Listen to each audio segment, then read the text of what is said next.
Emotional intelligence is particularly important for cultivating well-being and a positive view of ourselves and the value we bring.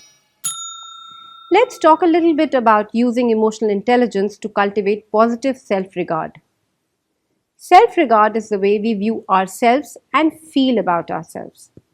It contributes to the level of confidence we take to the world to protect and cultivate positivity in ourselves.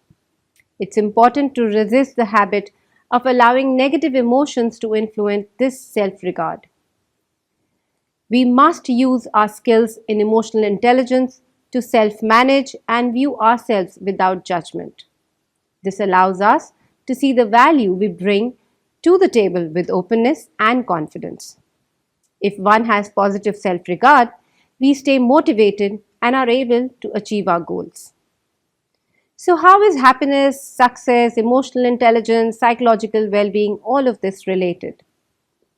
The passion, purpose, meaning one has for our professional endeavors helps us maintain a sense of well being in the long run and often bumpy path to success. Sean Acker, New York Times best-selling author, popular TEDx speaker, and a leading expert on the connection between happiness and success, states that happiness fuels success, not the other way around.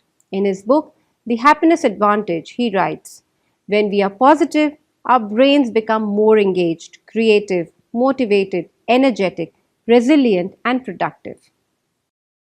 Talking about resilience, how can we use EQ for resilience and adaptability? While things may not always go our way as we build our business and we strive towards professional success, we don't need to encounter obstacles to practice resilience.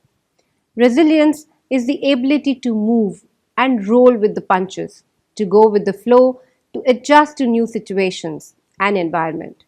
In one word, adaptability is what resilience is all about.